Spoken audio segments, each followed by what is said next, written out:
leading Britain's conversation. This is LBC. From Global's newsroom at 8 o'clock, Sweden's Prime Minister says a shooting in the town of Örebro is the worst in his country's history. At least 10 people were killed when a gunman opened fire at an adult education centre. Kattis Folkson is a journalist in the town who used to be a student at the centre and told LBC News it shocked the community. You can't really take it in. It's like being in a movie. You don't know if it's really real, if it's really happening. And I think with school shootings happening around other places in the world, you have sort of been starting to wonder, would this ever happen in Sweden? But I don't think anyone expected it to be in your own town. Lucy Letby's lawyer says findings by a group of medical experts are a game changer. The panel believe there's no evidence of murder after she was jailed for killing 7 babies and trying to kill 7 others.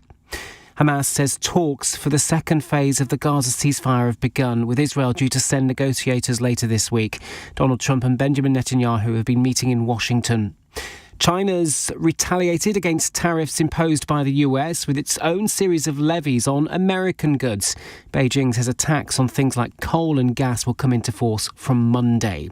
In the city, the FTSE 100 has closed down 12 points at 85.70. The pound buys $1.24 and €1.20. LBC weather, some showers for northern and western areas, rain clearing from the southeast and a low of 0. From Global's newsroom for LBC, I'm Daryl Jackson. This is LBC. From Global, leading Britain's conversation. Cross Question with Iain Dale. Hello and welcome to Tuesday's Cross Question. It's 2 minutes past 8. I'm Iain Dale. Let me tell you who's on the panel with me tonight. Sitting to my left is Sarah Smith, Labour MP for Hyndburn. Next to her, Andrew Griffith, Conservative Shadow Business Secretary and MP for Arundel and South Downs. To my right, Miqdaad Versi from the Muslim Council of Britain. And next to him, Sebastian Payne, leader writer and columnist for The Times. Lots and lots of different subjects in the news today. Let's get through as many of them as we can. But we need your questions. 0345 6060 973. You can WhatsApp us on that number. You can text 84850 and, of course, watch us on Global Player. Call 0345 6060 973. Tweet at LBC. Text 84850. Cross Question with Iain Dale. This is LBC. 3 minutes past 8. Now, Donald Trump has just signed yet another executive order withdrawing the US from the UN Human Rights Council. You may want to ask about that or indeed anything else. Let's start with a WhatsApp question from Rob, who says, do you think that the freedom of speech we have in this country and other Western countries needs to be answerable to religion? If I was to draw a picture of Jesus and a picture of the Prophet Muhammad and a picture of Krishna and stand in Leicester Square showing them off to people, should I be arrested for Islamophobia?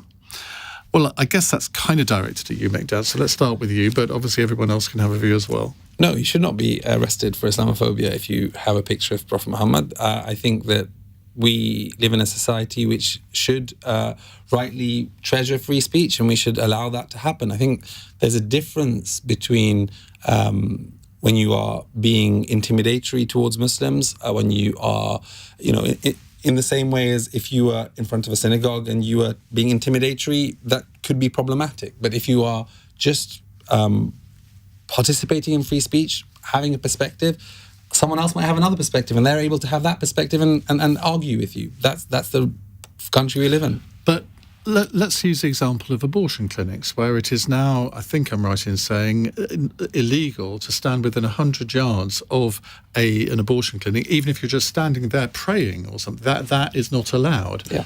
I mean, this is that what Rob is suggesting here is slightly analogous to that, isn't it? Yeah, I think that when it becomes something that actually harms people, in an abortion clinic, for example, if there are certain, if there are women who feel intimidated by it, I can understand why you want to try and protect them in some way.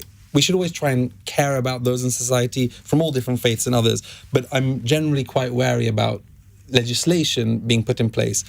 I do think, though, we can have a conversation about it. We can always talk about these issues, and I think that some people will probably have a very different opinion to myself, and that's fine too. But from my perspective, you should definitely not be arrested for Islamophobia.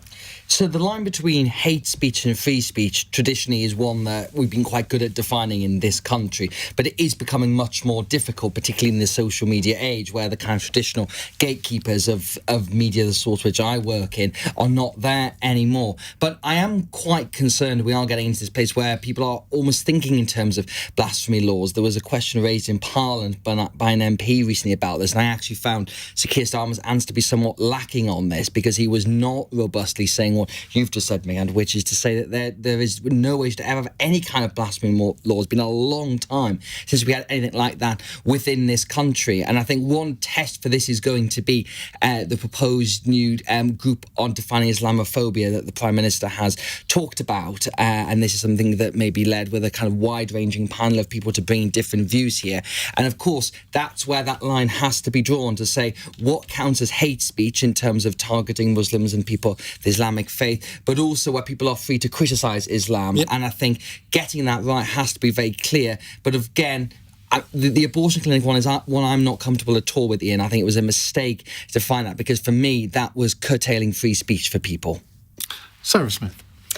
I would agree that I think what's important here is that we don't undermine what Islamophobia really is in its true form by pointing at an example of somebody exercising some of their freedom of speech, because in that situation you end up taking away from those that are genuine victims of horrible abuse, the opportunity to be properly heard and to have fair and good systems through which they can have justice on those situations. And similarly for for Jewish people if they're facing anti-Semitism, and equally, actually, although we live in a country where widely for Christians, it's less of an issue, but we shouldn't say that's not possible. The Christians and people of other faiths also might be victim to this. And so, we absolutely have to continue to ensure that we uphold freedom of speech, but we also look closely, are very, very clear on what Islamophobia is, and that people are protected from that. Andrew.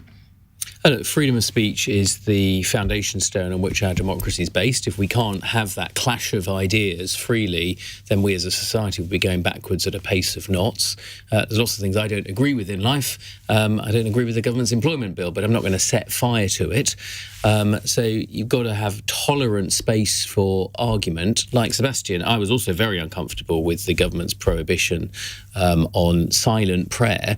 Once you start getting into litigating, creating laws, criminal offences, but that means people will be deprived of their liberty based on a subjective view of how the receiver feels, you're into a very, very slippery slope. And I also don't support these non-crime hate incidents. I think that we should be very clear about that. The police should not be using, with all the difficulties that the police have in making our streets safe, and the fact our streets are very much not safe, or people don't feel them safe, I don't think the police should be going around arresting journalists for things they've said in the past.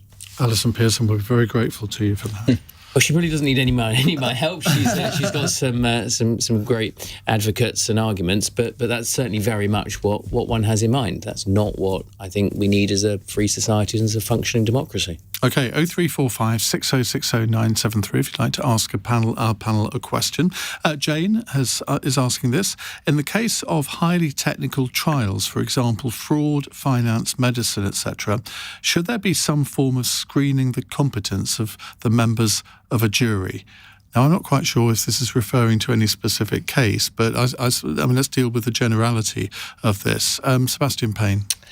I mean, look, open and free and random jury selection is how you get legitimacy for our court system at the moment and for justice generally. So I think once you start getting into that, you open a whole can of worms about what a participatory democracy looks like. Do you have test people who should vote in elections? Of course not. And I don't think you should have that for people within juries. We have a system that does make sure that there are no biases and that the people are suitable for that. And they go through pretty rigorous checks to make sure they are suitable for juries. But, in terms of competence of that, I don't see why you should rank people based on, their job or their education, their experience. The whole point of a jury is to make sure that it does represent a good, broad cross-section of society. And I think compared to America, UK justice is pretty good at doing that. I'm guessing, actually, this is referring to the Lucy Letby case, which, of course, is in the news today, where that could not have been, I suppose, more complicated unless there's a complicated fraud trial, I suppose, in the city. When the campaign started to essentially free Lucy Letby, I thought it was just barking mad and bonkers and that she was clearly guilty as charged. But the more you hear about it, and particularly this press conference today, I mean, even I'm beginning to think, that something doesn't quite smell right here. Well, with regards to the jury in the Letby trial, again, that is an example of a case where you really do want as wide cross-section as possible from society, because trying to find people who'd be experts in, the statistical basis of the prosecution, also what happened in hospital, and also in her mindset at that time would be almost impossible, and I think would end up creating its own biases. So I think with regards to that's not the case. To a wider point, Iain, about it, I think I was kind of in the same place as you, that when I saw this, I thought it was just cranks trying to be conspiratorial about this, but they have raised... But that's enough about David Davis. I was actually going to say Peter Hitchens, but David Davis is a long-standing campaigner on this. But I do think, look, this is now being referred to the CCRC, which will review the case and see if there is basis on that. I will very happily leave it in their expert hands, and if they think it's an unsafe conviction, then they will reopen it. But beyond that, it's beyond my competence level. Sarah Smith. I think I agree. I think that first of all, we've got to see how the existing processes conclude, but arguably, it's the responsibility of the lawyers representing in those cases to obviously make sure that the information presented to juries is understandable and enables them to come to the right conclusion, and it would undermine the establishment of our justice system as it currently works, I think, to change how you select juries. That's not to say that there's not, always areas for improving how our justice system works, and ensuring. We know that there are always mistakes made, and there are sadly these miscarriages of justice. And the more we can do to prevent those, and clearly, in a high-profile case like that, if that was what was to come forward, there would be questions asked. But I would still be maintaining that the importance of our jury system as it currently is an absolutely vital tenet of our legal system. From my limited understanding of this case, it seems to me that if indeed there has been a miscarriage of justice, that she was completely let down by her defence team. That they didn't call the right witnesses. Very, very odd things seem to be happening there. And as I understand it as well, there was some evidence that was brought forward, and again, it was whether it was her lawyers or the judge involved actually, made a suggestion that was not to be considered. So I think it would be why did that come to light is probably the more important question than the decision the jury came to based on the information and the evidence they were presented with. And that's all a jury can do, isn't it? Andrew? Yeah, look, nothing on this particular case. As my understanding, I'll stand completely corrected. I think some of the most complex fraud cases don't necessarily have juries. I think some of those have either specialists or judges sitting on them. Look, it's just incumbent on the whole legal case to make their arguments in a way that people can understand. And I think that's what your questioner actually is pushing at, is we've got these complex systems. We all see the inability of bureaucracy sometimes to surface the right information at the right time in the right way. And perhaps the justice system itself hasn't fully kept pace with some of those aspects of society. And I think perhaps a more important discussion on this type of question is, are we ensuring that everybody has access to good legal counsel, and the impact of legal aid, and how our courts are operating more broadly, because I think those tenets are far more important in making sure that everybody does that justice is done in every single case. There's not enough lawyers at the top of government these days. Miqdaad. Said no one ever. I was going to say, so I couldn't finish that. Except Lord Herman. I think I agree with the panel here. In general, it's really important to be very careful about someone making a judgment as to the competence of somebody else to be on a jury. Where does that end up? What the slippery slope argument that comes to who should be voting? And I think that's a very dangerous situation, and we should continue as we are. Right, lots more subjects to cover over the course of the next 45 minutes with our panel, 0345 6060 973. It's 8:15. This is LBC.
Cross Question with Iain Dale on LBC.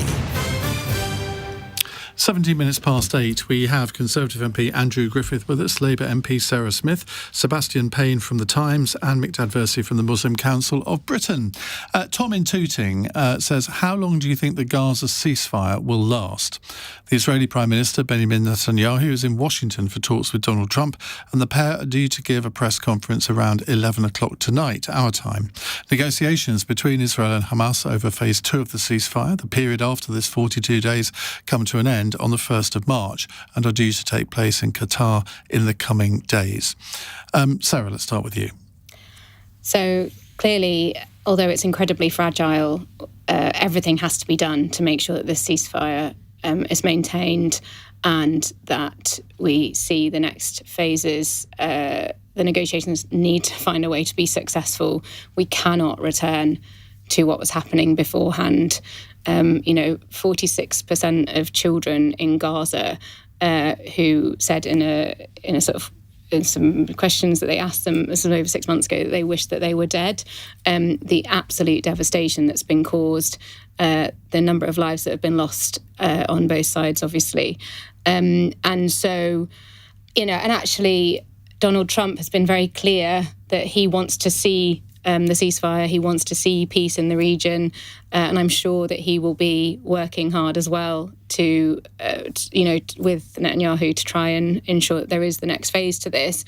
There's obviously been some interesting negotiation tactics that he has been taking, and so we have to pray and hope for what comes out later this evening. And it's obviously been welcome to finally see the hostages being returned, and as well as the prisoners released. So let's, I think every diplomatic effort is obviously coming forth from Britain as well to do everything that we can to see the next phase of this, to be able to start the process actually of thinking about the rebuilding of Gaza, and to finding that route to that two-state solution and a more sustainable, peaceful option for the Middle East and for the region. So let's remain hopeful. Okay, Andrew Griffith. Yeah, not too much to add. I agree with Sarah on a lot of that. Look, one of the key things we've got to remember is the success of the US brokered rapprochement between Israel and Saudi Arabia in particular. I had high hopes of that as a real anchor for peace in the Middle East, and anything that can get that back on track. I think I read that Trump has already spoken to Saudi Arabia. Netanyahu's in Washington as we speak. So the US has absolutely got a key role to play here. Miqdaad.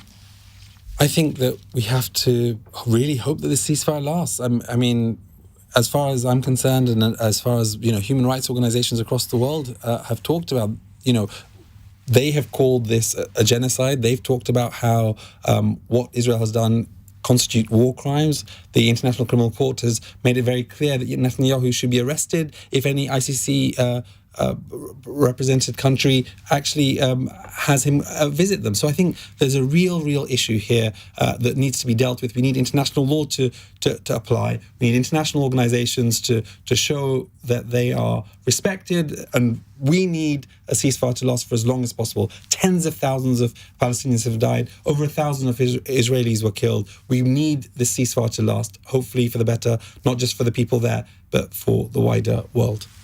Well, so far, it seems to have been relatively successful in terms of the hostage exchanges. I mean, we've seen some pretty testy scenes from some of those exchanges, and obviously some of the poor hostages that were held by Hamas were found to have been killed in one of the stages, which obviously has made things very traumatic for their families and for the Netanyahu government. But it has held, and I think a lot of people were very sceptical at first that it would fall apart pretty quickly, and those negotiations about a second stage of that ceasefire are ongoing. So there is some goodwill there for it to keep going and for the fighting not to resume. The big thing that's changed, to Andrew's point, is Donald Trump's arrival within the White House. That I think that has changed the dynamic for whatever reason.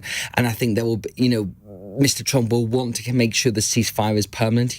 Mr. Arthur Deal will want to try and make sure that remains a permanent thing. But it just requires as much goodwill as possible from both sides to make sure this does happen, that the hostages are returned from both sides and fighting does not resume on purpose or by accident. So I hope, like everyone else, it will continue, but we should never underestimate how volatile it is and how difficult it is for both sides, that the smallest thing could kick it back off into a kind of full-blown conflict again. Are any of you actually optimistic about where we might be in 2 years' time here? Because you mentioned the phrase goodwill on both sides. Well, there is no goodwill on either side towards each other. And as long with regards to the ceasefire is what I was saying, not in the wider conflict. More generally, I don't think there is either. You have the Israelis, or the current Israeli government, making clear it does not want a two-state solution. Hamas certainly doesn't want a two-state solution. So is it possible to have any optimism at all? I think in the wider conflict, it's very difficult, Iain, because, as you said, the Netanyahu government has been pretty aggressive since the ceasefires happened. We've seen several strikes on the West Bank in terms of settlements. And on the other side of it as well, we've seen no sign from Hamas about how Gaza is going to be rebuilt or governed on the other side of this, that Donald Trump has talked about some kind of deal involving Saudi Arabia, involving the other Arab nations, but we need to see goodwill from that and what is going to be sustainable. So in 2 years' time, I imagine it will end up in stalemate, which is pretty much where it's been for the past 30 years. I think really we need international law. I think this is so important as far as I'm concerned. We have settlements in the West Bank. We have a blockade of Gaza previously. We have a long-standing situation where might is right seems to apply, where the powerful are able to do what they want and those who don't have power are not able to. And that's the whole purpose of having an international legal system. And I think that's why it's so important that when international institutions talk about what's happening in the region, they're listened to. And I think that when we look at the UK government and its response in this crisis, I think that hopefully we will see the legal advice being listened to and actually arms not going to those who are aggressors in the region, and actually international law being applied to ensure that the settlements go and we can have a two-state solution. Sarah, do you want to respond to that? So I think that, firstly, the government's been very, very clear of upholding international law. And secondly, that the majority of the arms licence have currently obviously been revoked, with the tiny exception of the one that hasn't been because of the implications for UK defence and the Russia-Ukraine war. I'm wrong, but I thought it was 30 out of 300.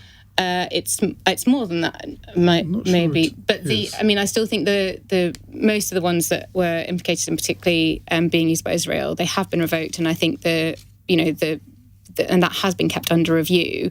But the challenge that we face at the kind of the international level is is that we're seeing Trump certainly opting out of a lot of those, out of whether it's money into the WHO or the UN, and those sorts of the international legal structures that we've relied upon over the last, since the Second World War, really being at risk, and how and what the challenge for our generation as to what that looks like for the future of kind of global cooperation and upholding international law, I think is a very big challenge for politicians and for international those doing international diplomacy and global diplomacy. But obviously we await that the findings of the ICJ and will uphold that, of course. I think at the end of the day, it's going to be economics, not contested international law, that's going to decide this. And that's why it is so important that people like the United States and Saudi Arabia are talking, because you're going to have to build a nation. And, if you want lasting peace, people across the world want the same thing people want here, which is a better future for their children, some economic security, a chance to get an education and work. Talking of a better future for our children, Chris in Stubbington has a question along those lines. Chris, good evening. What would you like to ask? Hello. What can we do to deter teenagers from bringing knives to schools and using them? What can we do to deter teenagers from bringing knives to school and using them? Now, this comes after 15-year-old Harvey Woolgoose was stabbed to death at a secondary school in Sheffield yesterday. His family have visited the scene today and have described him as a caring, loving and funny young man. And it used to be a great rarity that families would have to do that, but we see it now almost weekly on our televisions, these poor families. And I mean, how do we answer that question from Chris? Because I'm not sure it does have an answer. Andrew, let's start with you. What can we do to deter teenagers from bringing knives to schools and using them? Well, we have to get back to more of the world that probably you and I grew up in, Ian, when knife carrying was just not a feature. Well, you're too kind.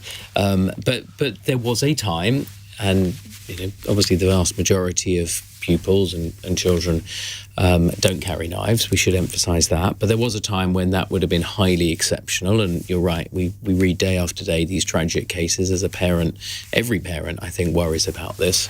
Look, to me, that is making sure our schools themselves are safe spaces. That's not enough, but making sure that within the school, that the authorities, the teachers, the head feel that they can make the rules without having to be challenged. A lot of it is about the public spaces outside of schools. This tends to be mostly a phenomenon of our urban areas. I think the changes to stop and search were highly retrograde. They actually damaged the communities, often what people call minority communities, that they were designed to prevent. But I think that was a terrible decision. It was a decision of a previous Conservative Prime Minister, but I think it was thoroughly wrong. And what it's done is allow that normalisation to happen. There are many other factors. No one should ignore the fact of family breakdown, of drugs, of different things that are going on in society. But one of the ways that you can prevent people carrying highly dangerous weapons on the streets is by having a proper sense of stop and search, and that if you're going to be doing that, you're going to be caught and there'll be sanctions and consequences. I disagree that that's the way to solve this problem. I think there's quite a stark, two graphs that you can track next to each other. One is that when the coalition government came into power, the first thing that was hit and the hardest that were hit were young people. They took away all youth services, pretty much got shut down with very few exceptions, or unless they were philanthropically funded.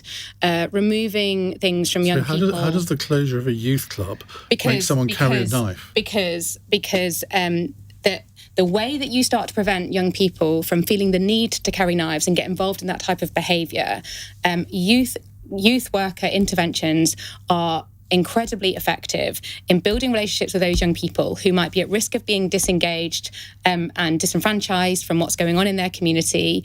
And it's those young people who end up feeling that the only option available to them is to carry that knife as a sense of safety and as a sense of protection, or being part of a gang, which to them often feels like a family or a club, because that's not in place around them.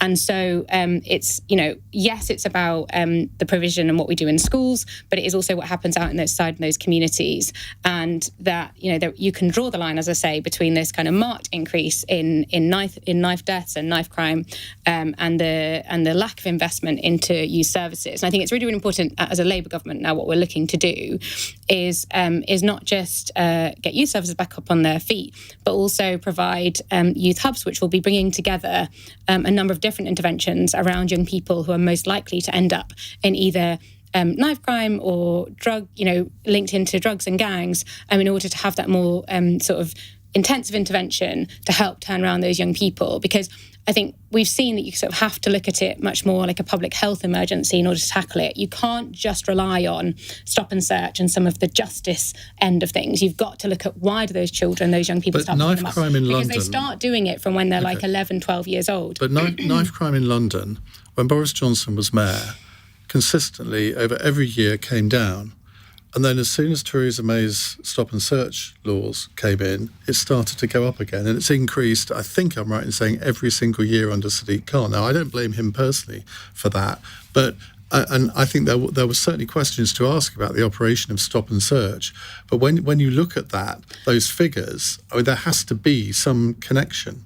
And it's not to say that you shouldn't also be looking at that end of the spectrum and what you need in terms of policing to make sure that those young people are also challenged and stopped and the knives removed from them. I think we've put in place, obviously, stopping the sale of zombie knives and also making it much harder for young people to purchase some of the knives that they tend to carry, because, again, that's looking at the source problem.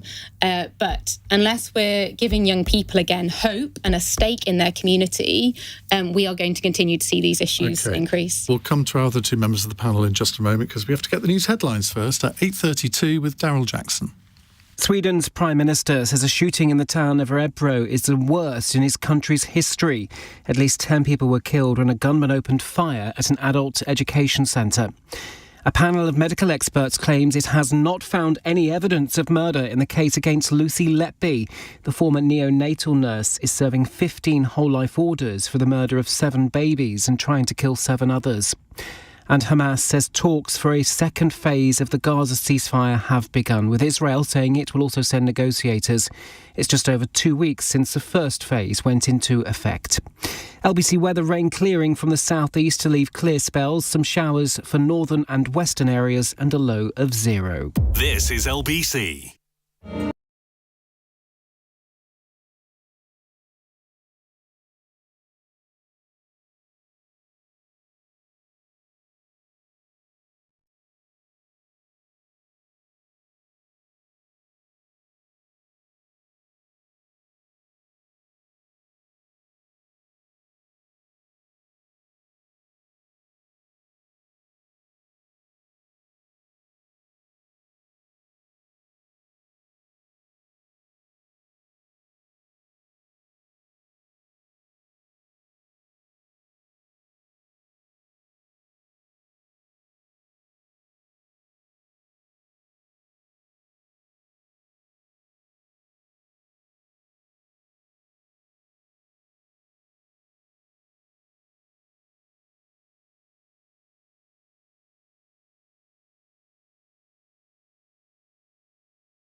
Cross Question with Iain Dale on LBC. Call 0345 6060 973.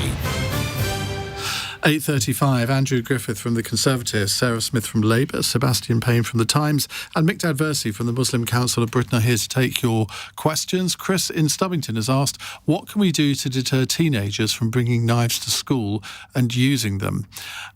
Sebastian Payne.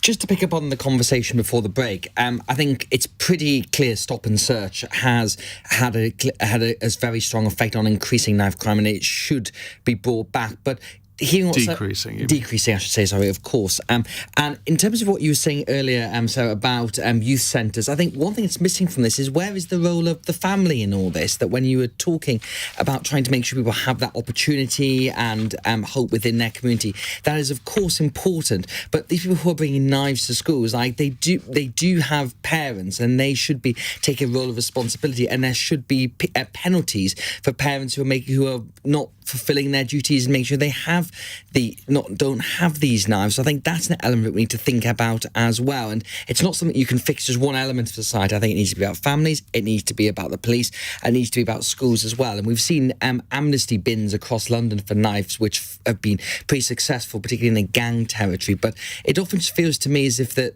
it is the parents who should be part of this conversation. There's a lot been written and said about the decline of the traditional family and the role of parents on this, but they should bear some responsibility for it.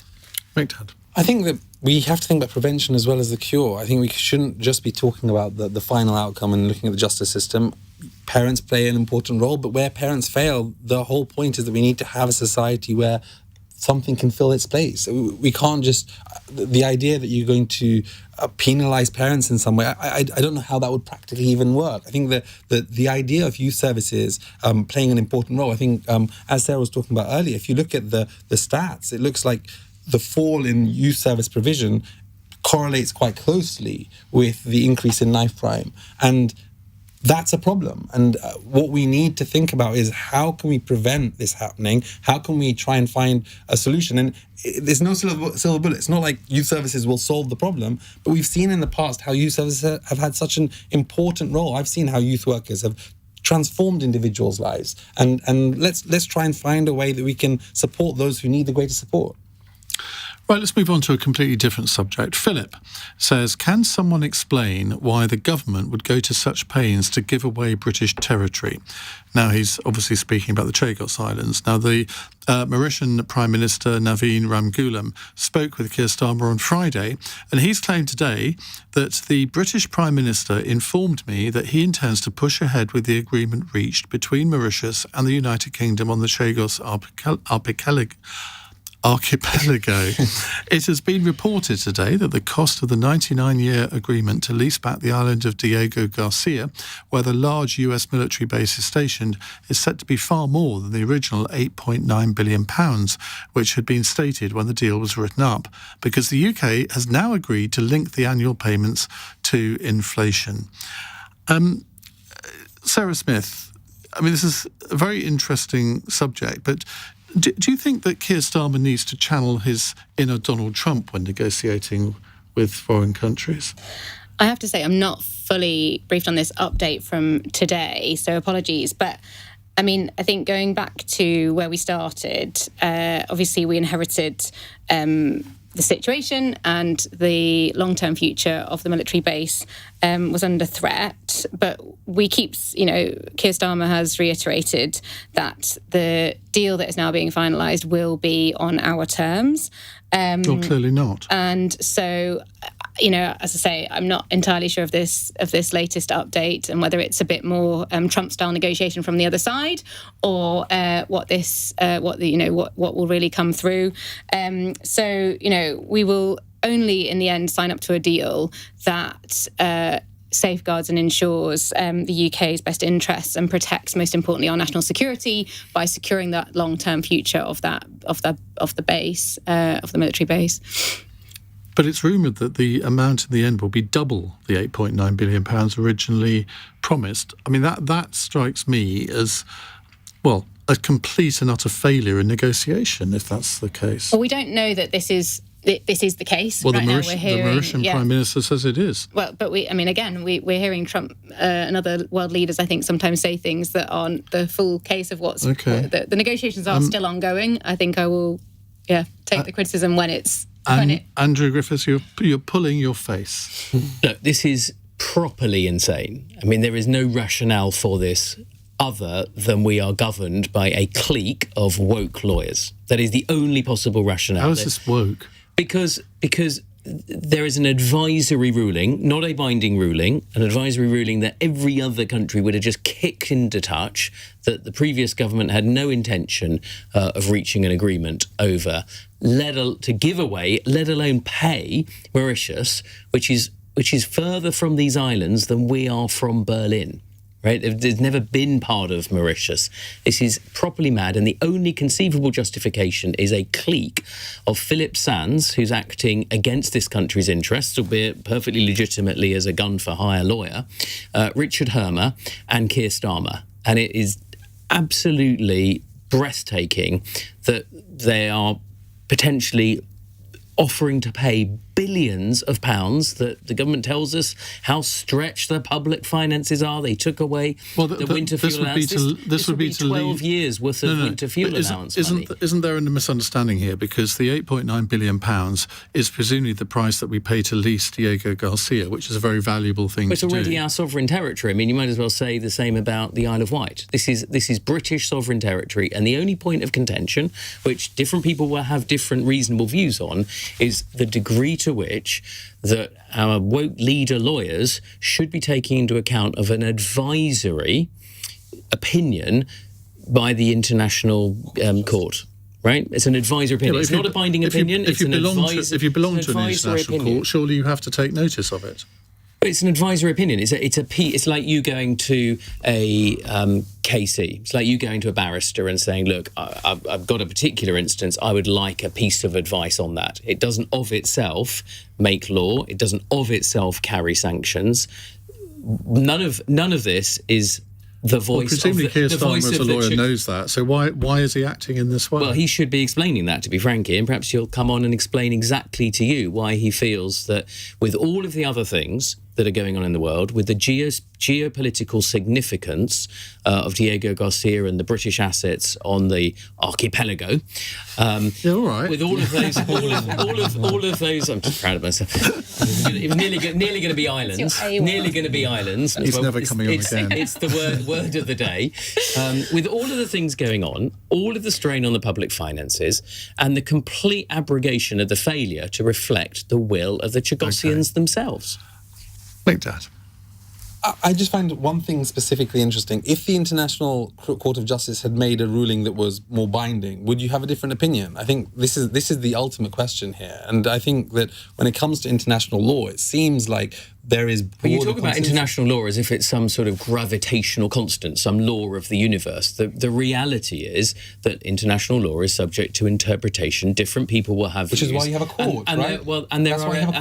There are elements within that. But that's why you have a court. I know people have different opinions, but the whole purpose of European countries across Europe and many countries across the globe coming together was to say, we know that there are different views on this, so let's create an institution where we have representation across different countries, where people can come together, where the judges will come to a ruling, where they can share their opinions, and that's what the ICJ is all about. So we haven't had that in this case. We haven't had this. The problem that I have with your argument is that when Putin is, for example, called rightly a war criminal by international courts. That was a ruling. Not an advisory statement. I get that, but I think we're talking about the principle here. When Putin was called, or was rightly, according to the ICC, a war criminal, we all rallied around it. We wanted the whole world to come across and say, you know what, he's a war criminal. How can you invite him to this country? But when it comes to our allies, when it comes to our own interests, when we don't like it, suddenly we retrench a bit. And I think that's a problem. Why should a sovereign country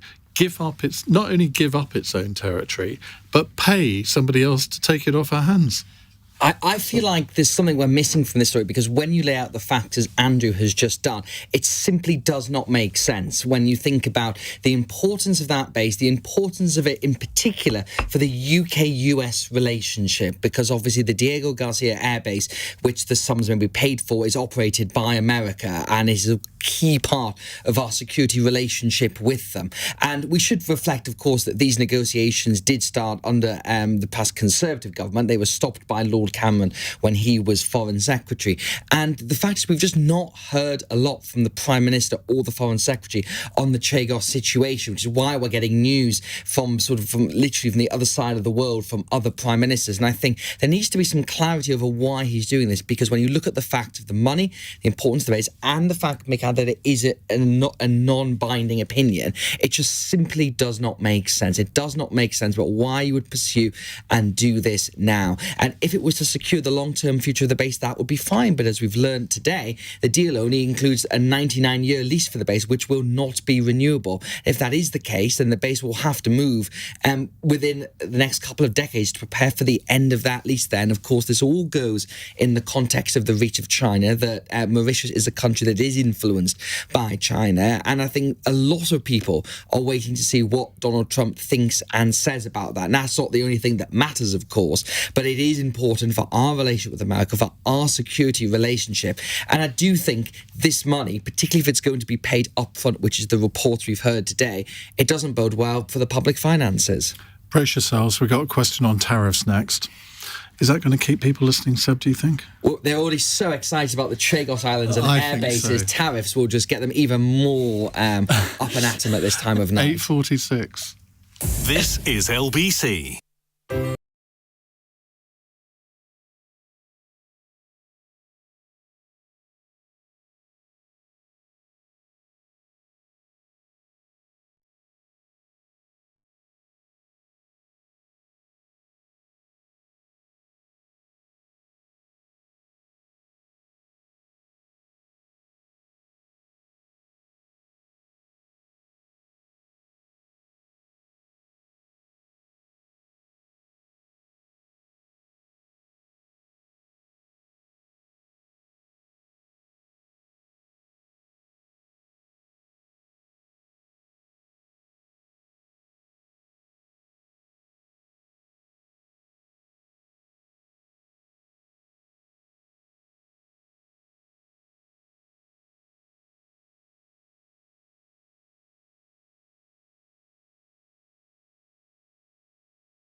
Cross Question with Iain Dale on LBC. Text 84850.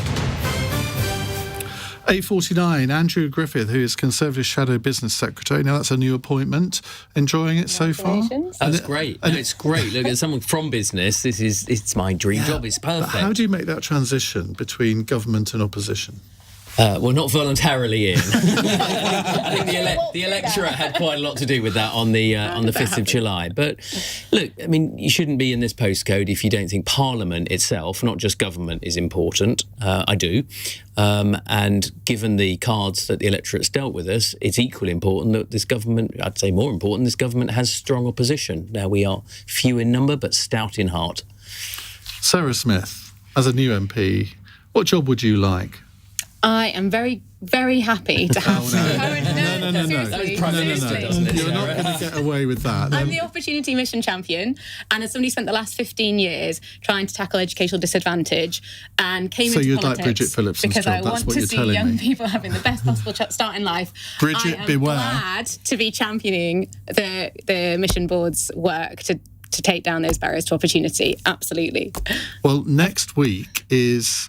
What's it, Corey? International Apprenticeships Week. It is indeed. And we are going to be doing a phone-in with the Apprenticeships Minister. Brilliant. Guess who that is? Do you know? It would be Jackie Smith. Correct. My old friend back in the studio at last. Miqdaad Versi is here. He needs no introduction because he's been on the programme since 7 o'clock.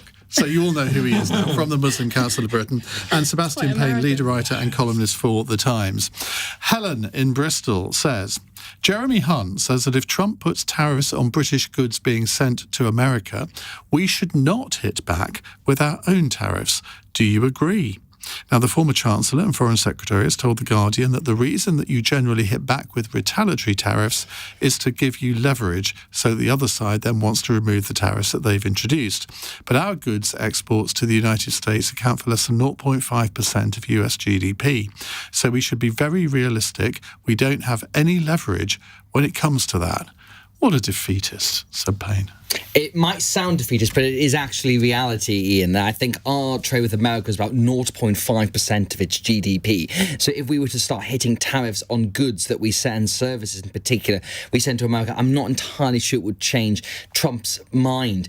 What matters more for the UK is stopping those tariffs ever coming in the first place. And to give credit to Keir Starmer, his personal relationship that he seems to have developed with the US president seems to have worked, that they had this 45-minute call after the inauguration. No one seems to know what they talked about. The readout was pretty elliptical in terms of the things that they missed off. Tariffs, I don't think, were on the agenda. So for whatever reason, Donald Trump seems to like Keir Starmer. If that keeps the UK out of tariffs, that is a good thing. But what we've seen from the US president really is these tariffs are not about trying to be balanced trade. They're a negotiating tool that when it looked for Mexico and Canada, he's got in return more border troops, more money into trying to stop the flow of illegal drugs, fentanyl in particular, across the US border. So both of those have seen a 30-day pause on the tariffs. The question will be for the EU, because there's not necessarily something you can do there in terms of the flow of illegal drugs. It's not a major issue as it is within Canada and Mexico, and how serious he is on doing those tariffs with them. But for the UK,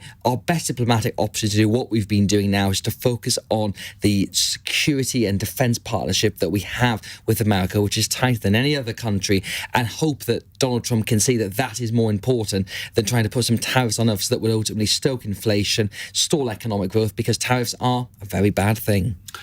Shadow Business and Trade Secretary. Tariffs are indeed a bad thing. And we talk about tariffs, but just to make that real for your listeners, I mean, what that means is the cost of the weekly shop, the sort of jobs we do, and whether you have economic growth in the economy or not. So it's something that's really important to us. There is at least the possibility that amongst people flying around tariffs, and that's not good. That's not good for the global economy. Anything that puts obstacles in the way of trade undermines the growth of the overall economy. But there's every chance, as a result of our legal situation having departed from the political union of the European Union, that we wouldn't be caught up in these tariffs. It is true, I think, that I'm told President Trump is an Anglophile rather than a Starmerphile. And so there's a lot of UK equities that we can bring to bear. I think things like Jagos go in the other direction. Him and his advisors have been concerned in the past about things like freedom of speech in the UK being under threat.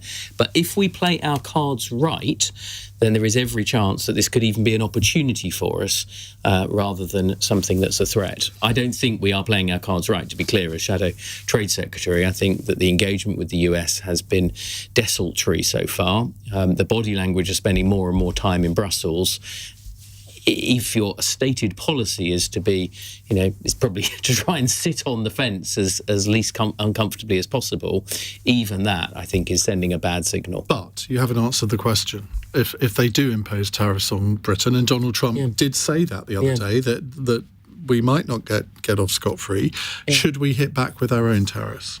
Look, I was in a number 10 that we did end up with British firms being collateral damage in a trade war between the US and the European Union. There were British firms, British products, and the way that we addressed that wasn't a tit-for-tat tariffs, because Sebastian's exactly right on the numbers, but it was definitely to engage, and there was a lot of engagement that went on, and other equities were brought to bear, which is code for, the special relationships, security partnerships, being a strong and stalwart ally, and that was what resulted in those tariffs that were hitting UK products being lifted at a time that they didn't lift them from the European Union. Let me ask you a third time. If they impose tariffs, should we impose our own?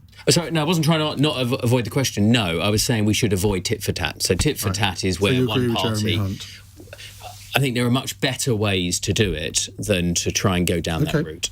Sarah? I think what's really important is that clearly the US is one of our absolutely key allies on lots of different fronts, of course, for trade, but also for military purposes and intelligence sharing and all of the other important elements of that relationship. And it does not sound like that is what Trump is suggesting in the relationship with the UK. And as we've already said, been some very positive conversations between him and Keir Starmer. So sort of not looking that is going to be a decision that has to be considered. And, in the complex world and, with everything we spoke about earlier as well around Gaza and lots of other challenges going on across the globe, it's never been more important for Britain and the US to be working closely together. And that's certainly what the government is focused on. So show, but which way would you jump if you had to choose between the EU and the US? Sorry, it's your show. Well, Come on, if you had to make a choice. But Sarah. I think the absolute. I don't agree with you that you have to choose one or the other.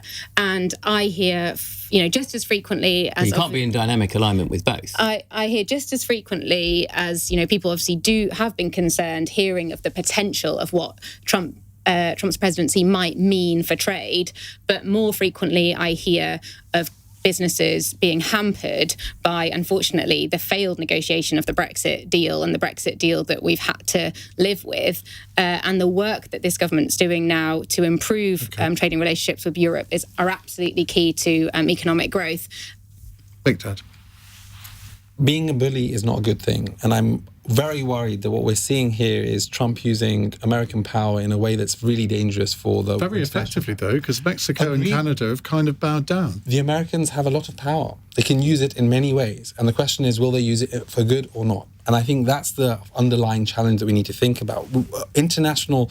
I agree with Sarah, it's really important that we have countries working together at a time right now when there's so many geopolitical issues. We look at Russia, we look at China, look at major challenges that we face across the Western world, and suddenly we have a potential breaking of that international solidarity. That's problematic. And but do you agree with the other three panellists that they agree with Jeremy Hunt that we shouldn't retaliate if Trump does impose tariffs on us? It's going to be very difficult not to retaliate in some way. We need to show that we have power in some way. Trump bullies listen to power, and I think the problem is we don't have that much of it, and we need to try and find a better way of trying to respond to power and bullies in a way that actually will stop the bullying happening. Harry on WhatsApp says, sick of all these politicians bowing down to Trump. You're lily-livered, the lot of you. If we get attacked like this, and bearing in mind that Donald Trump thinks that terrorists are just beautiful, the most lovely word in the English language, he said, well, if he likes them so much, if he does it to us, we should impose them on him. On that note of controversy, let's go to our final fun question from Graham in Bushy. Keir Starmer should have got a refund from his voice coach for the poor job she did with him. But if your panel could be coached to sound like anyone, living or dead, who would they choose? Sebastian Payne.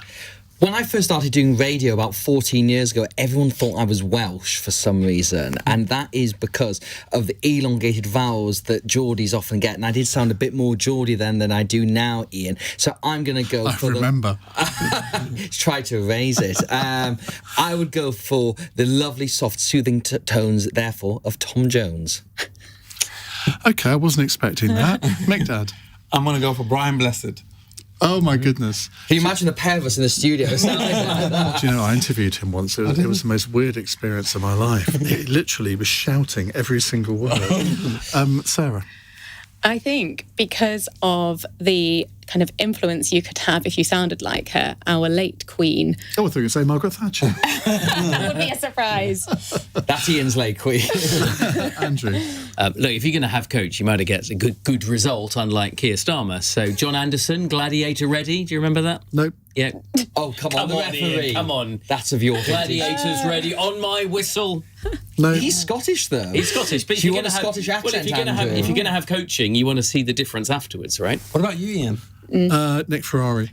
I want that sort of Flying the flag. voice. Yeah, no, I think he's got the most marvellous voice for radio. I haven't, but I wish it was more like his. But there we go.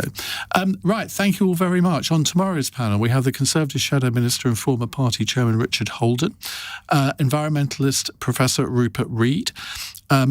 We ended up blocking each other on Twitter recently, so that should be an interesting encounter. Labour MP Tom Hayes and former Conservative political advisor turned Reform UK supporter Emma Barr. So I think that might be a bit of a feisty one tomorrow, so do join us for that at 8 o'clock.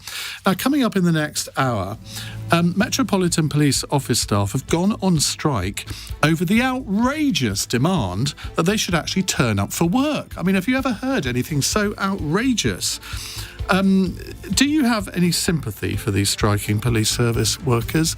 I must admit, I find it difficult to find any sympathy at all. To my mind, if your employer wants you to be in your place of work, that's where you should be. Now, I've no objection to people working from home if they agree with their employer, but surely the employer has a right to determine where the employees should work. Or am I living in a bygone age? 0345 6060 973. On your radio, on Global Player, and Play LBC. leading Britain's conversation. This is LBC. From Global's newsroom, I'm Daryl Jackson. 10 people are dead following a shooting at an education centre in Sweden. Police believe one of those is the gunman. Several people have also been injured in Örebro. Sweden's Prime Minister's called it the worst in the country's history. Catherine Krantz,